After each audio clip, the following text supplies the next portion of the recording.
You know the saying, "This book changed my life."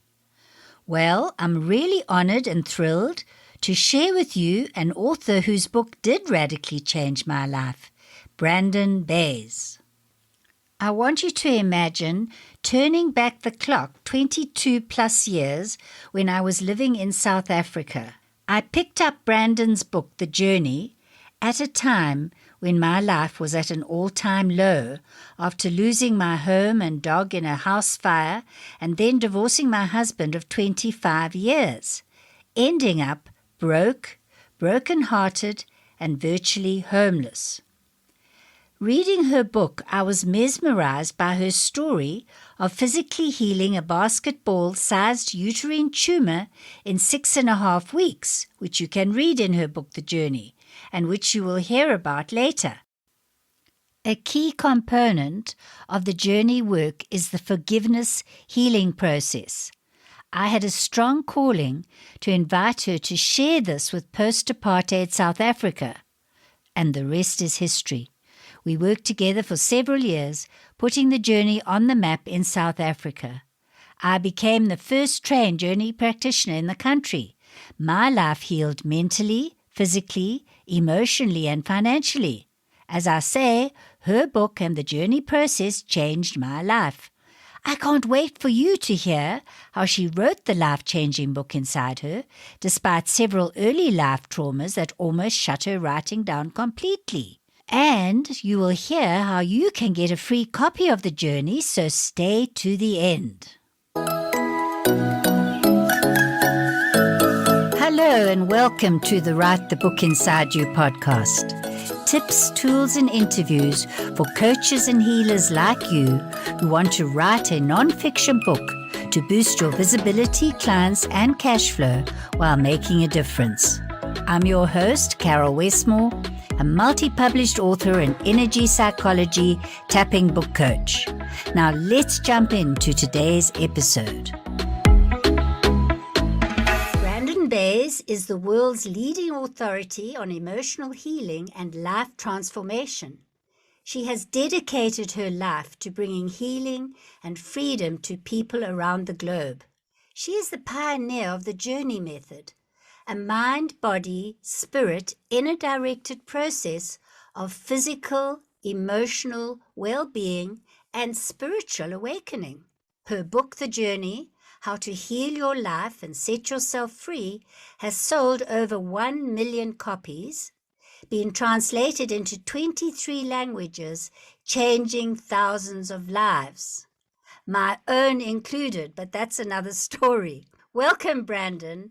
And thank you for being here today. Thank you ever so much. And I love working with you in South Africa and really offering the journey to people all over the African continent. And I'm loving that this is a workshop with people who are writers and aspiring to be writers. And, that first book I wrote, The Journey, that became that international bestseller, I've actually written 6 books in total. And it's been quite a journey in learning for me. And as you know, the Journey method was originally born from my own direct experience of healing from what was a basketball-sized tumor. And even though I'd been in the personal growth and self-development field my whole adult life, certified in so many areas, it was the last thing I ever expected to have happen. And the great gift that came out of that whole journey in healing in only 6.5 weeks' time was I found a method for all of us to go on our own healing journeys inside ourselves and get access to something that is called cell memories. And what we know about the emotions and the cells inside our bodies is when you feel a strong emotion and you repress it, and they can watch this in a laboratory, it releases a quantifiable biochemistry which will go to certain cell receptors and block them, rendering those cells incapable of communicating with the rest of the cells in the body. And if over time illness happens, of course it happens where the cells are blocked. And conversely, what's also known to be true is when we feel our emotions very naturally and freely, like a child does, our cell receptors remain open. And so part of my own profound healing journey was I was spontaneously guided to a method for all of us to go on our own inner journeys, to get to these blocked cells, to uncover and unearth the cell memories that are stored there, and to go through a deep, quite a profound process of release and letting go and forgiveness, so that when new cells are born, they're born devoid of that old consciousness as new regenerative cells. And so what I learned about these cell memories that get stored inside of our bodies, and what science knows, is that when you are at a peak of a strong emotion and you repress it, that is when that biochemistry is released. And that programming that gets stored in the cells gets passed on from one cell generation to the next, until somehow that programming gets interrupted.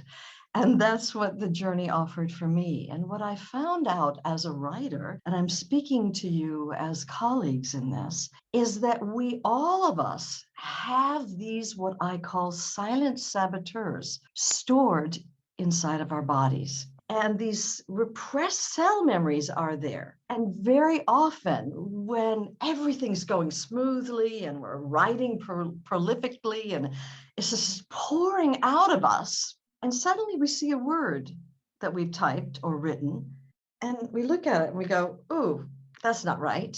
And we start the sentence again, only nothing comes out right after that moment. And it's because of these old blocks stored inside of our bodies, these unmet cell memories. And what happens as soon as our potential's coming out, it gives us what I would call a glitch, where we get writer's block.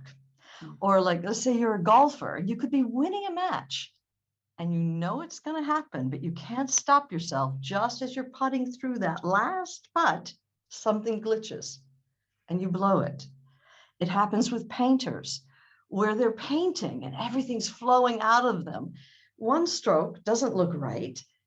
They put out a blank canvas and they don't paint again.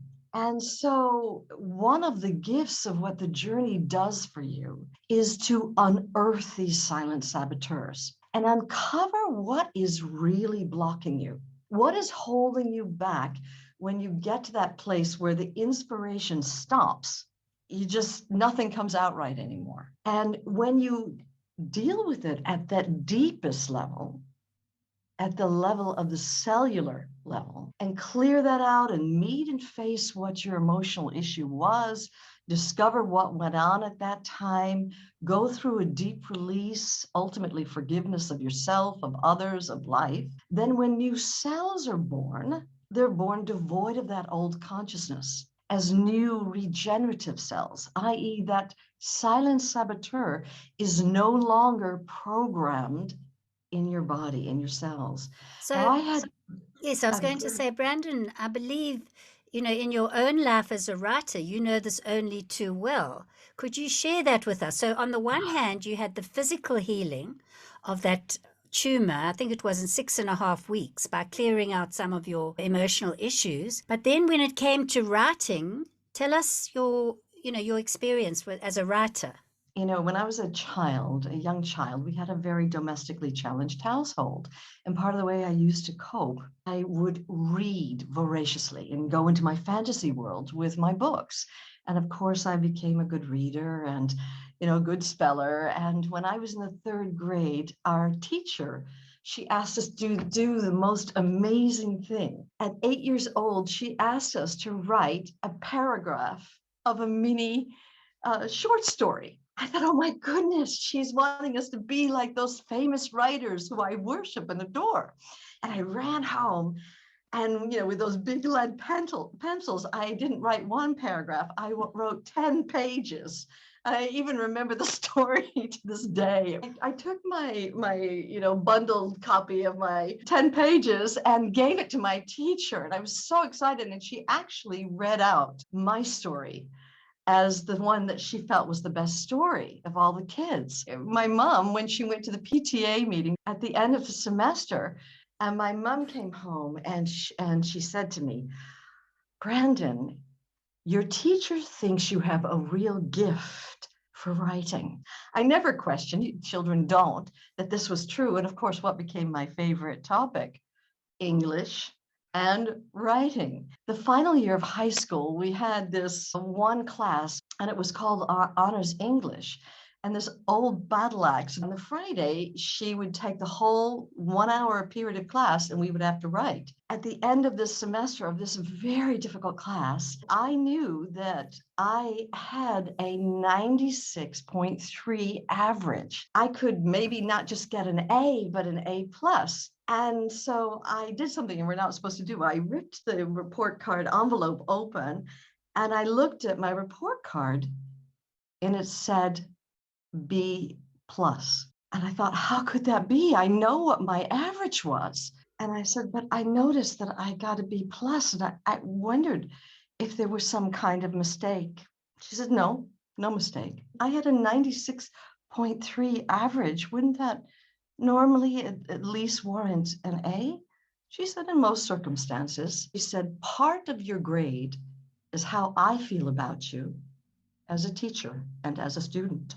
And she said, I don't care if you got 100 on every paper. You're just not an A student.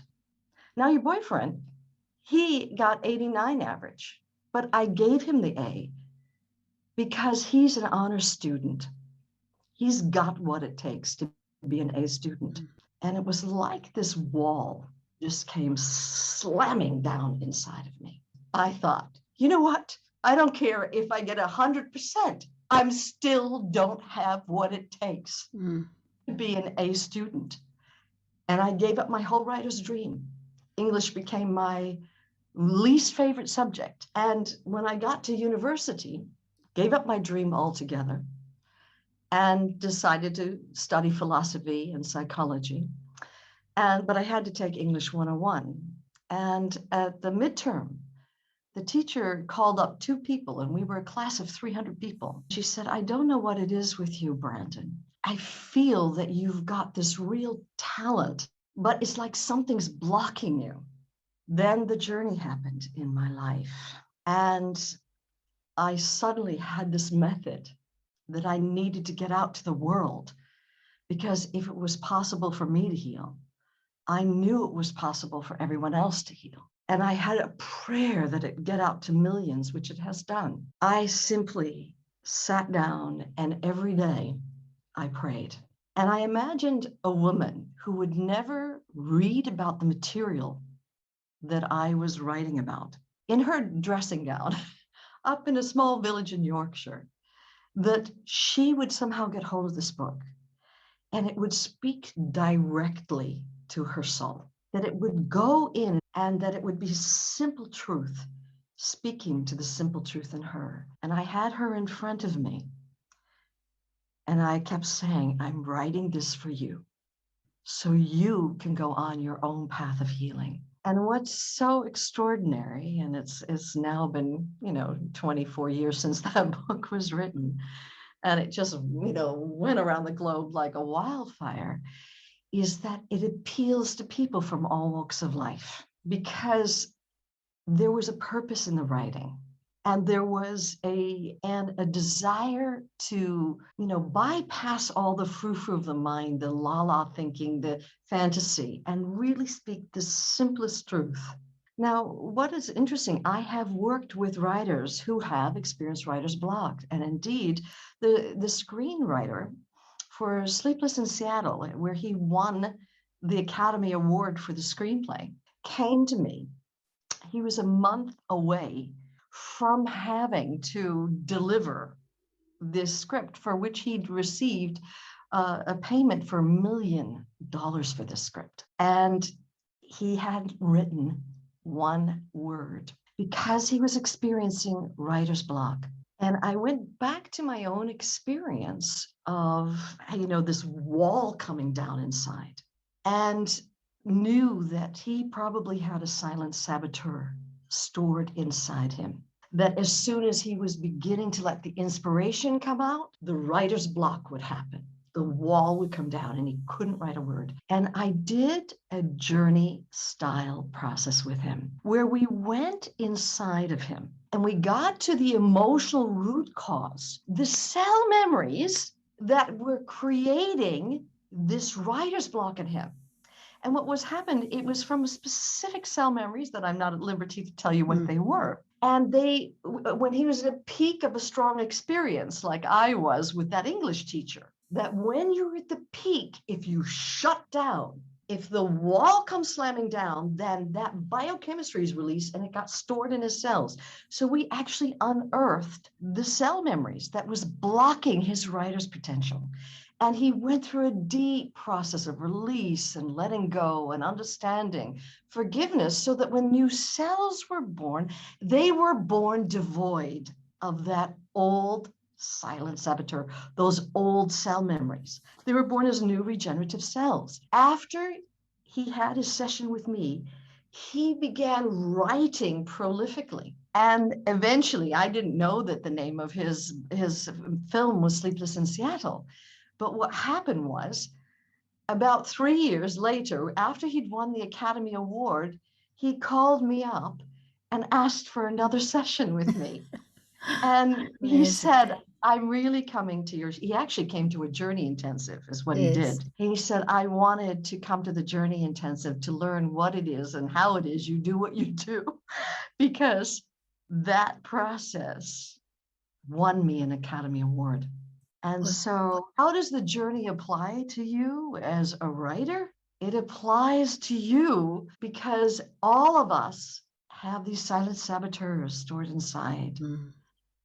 And what really the journey is not an invitation from me.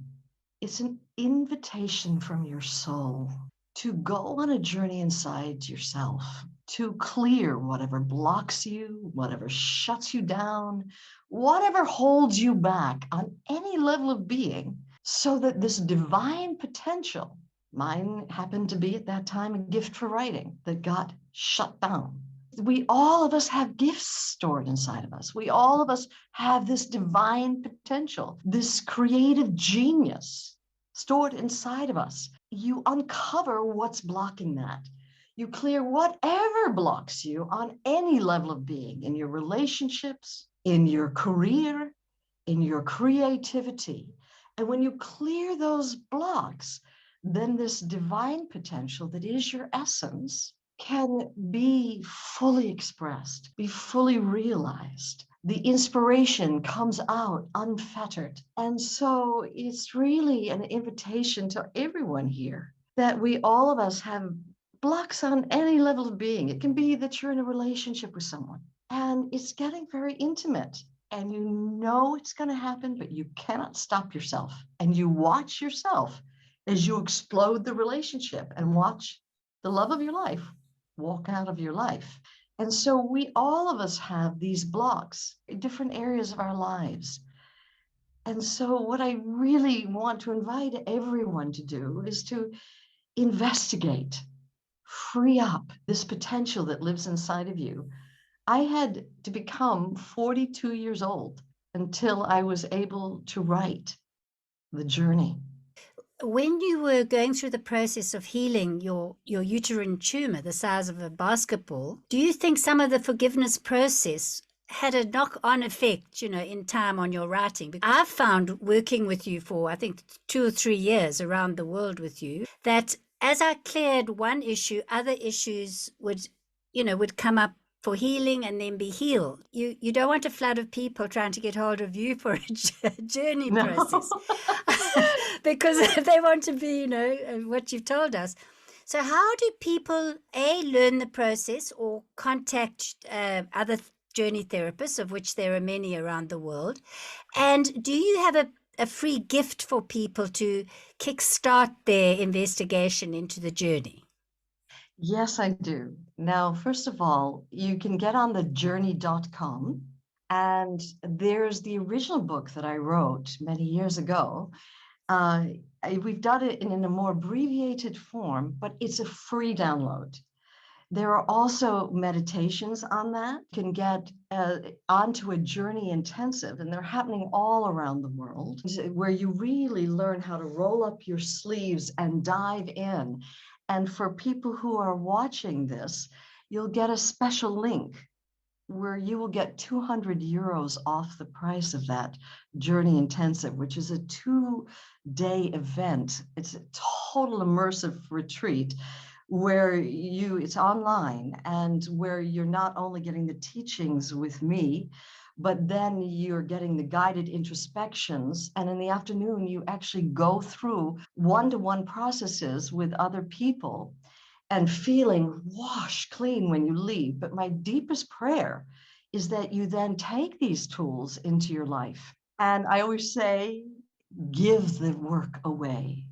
Give it to your children, to your parents, to your friends, and help them to take the lampshade off their life. And so it's an ongoing process of a love affair with your soul. You used to go from weekend to weekend with the most amazing energy and love, doing workshop after workshop.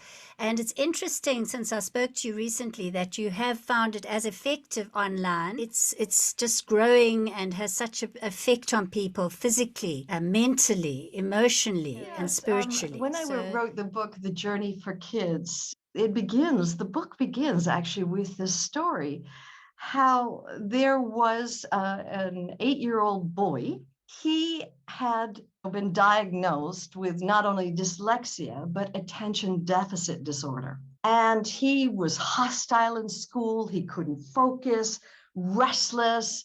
He was arguing with all the other children. And finally, the headmaster came to the woman and said to the mother, listen, your child's going to have to go into a school for mentally disabled children. She said, there's nothing wrong with my child. He's a smart boy. He can't go to a school for special children. So she did exactly that. She got a tutor 3 to 4 hours after school every day.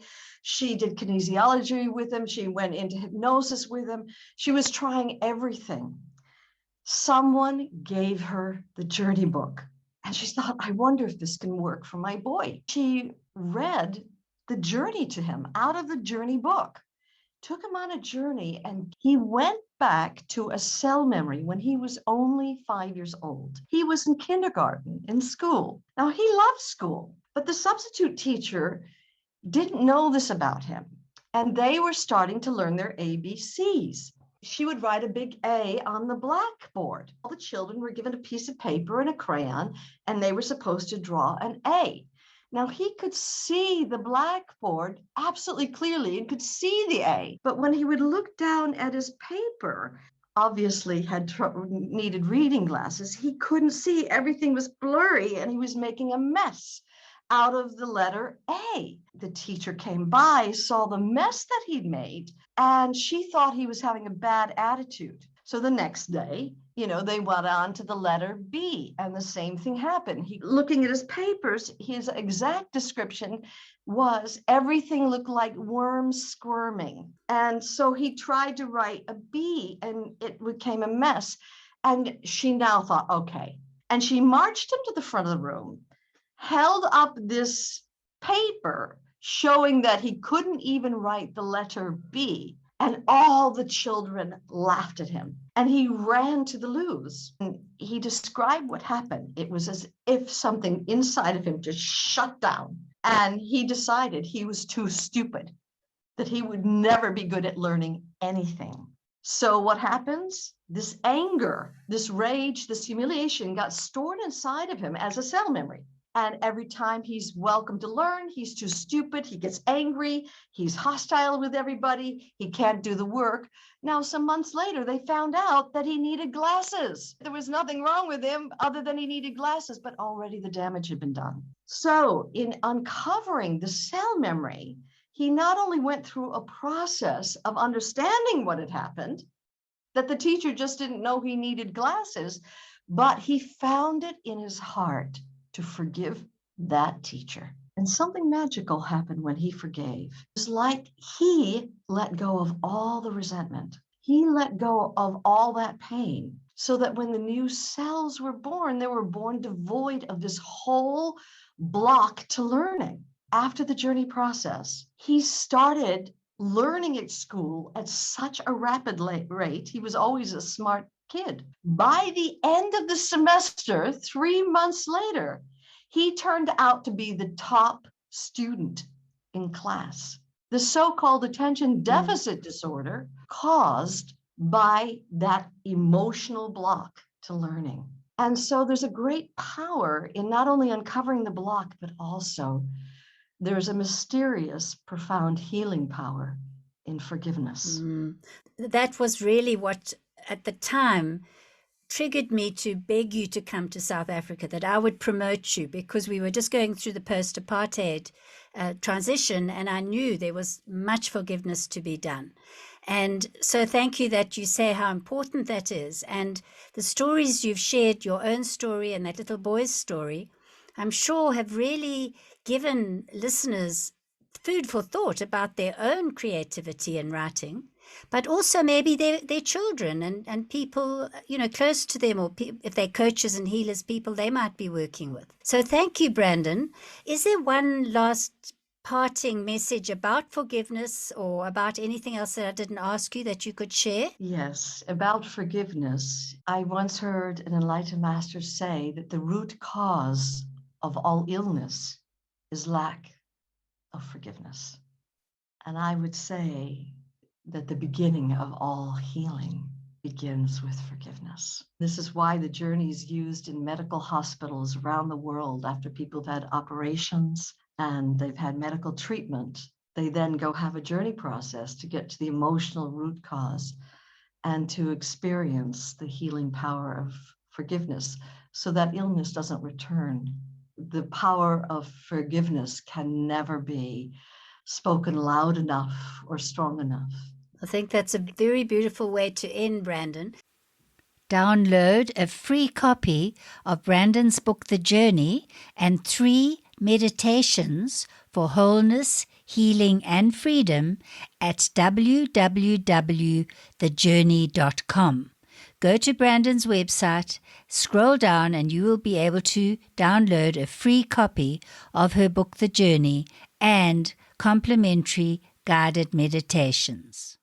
And bless you for all the healing work you're doing in the world. Thank you, and a heartfelt namaste to everyone. Thanks for joining me on today's podcast. Want a free gift to inspire you further on your book writing adventure?